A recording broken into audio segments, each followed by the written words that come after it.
এইবিলাক কেতিয়াও মানি ল'ব পৰা কথা নহয় আৰু এই কথাবিলাক এতিয়া আমি অহাকালি ৰাতি বিয়লি 2টা বজাৰ পৰা আমি কঠোৰ হাতেৰে দমন কৰিম আৰু এই কাম আমি হ'ব নিদিও। কালি 2 বজাৰ পিছত কোনো ব্যক্তিয়ে দোকান পোহাৰ আদি বন্ধ কৰিব চেষ্টা কৰিলে চৰকাৰ তেওঁলোকৰ ওপৰত কঠোৰ হ'ব আৰু কঠোৰ নহয় অত্যন্ত কঠোৰ হ'ব।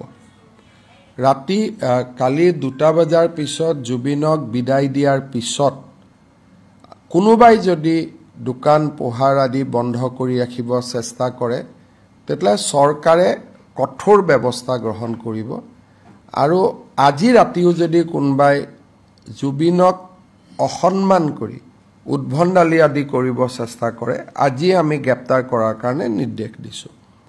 We will not allow anybody to take the law into their own hands.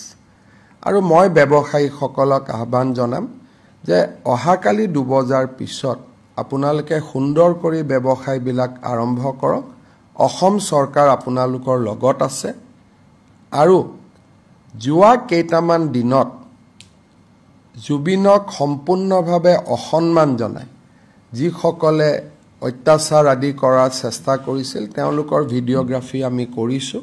লাহে লাহে পুলিচে তেওঁলোকক গ্ৰেপ্তাৰ কৰা কামো আৰম্ভ কৰিব কাৰণ জুবিন জনতাৰ শিল্পী আছিল, জুবিন উশৃংখল মানুহৰ প্ৰতিনিধি নাছিলে। সেইকাৰণে আমি ইতিমধ্যে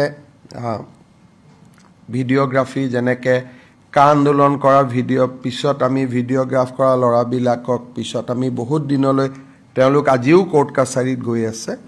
will take strong and strictest possible action কাৰণ এই ল'ৰা কেইজনৰ কাৰণে গুৱাহাটীৰ বা অসমৰ যিসকল জুবিন অনুৰাগী তেওঁলোক সৰু সজাইত আহিব পৰা নাছিল।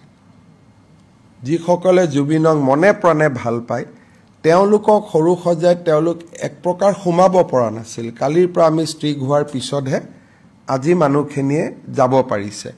গতিকে আমি এনেকৈ ৰাতিৰ ভিতৰতে জুবিনৰ অনুৰাগী হৈ পৰা এই যিটো কালচাৰ এই কালচাৰটোক আমি স্বীকৃতি নিদিওঁ বা এই কালচাৰটোৰ লগত আমি অসমখনক যাব আমি নিদিওঁ।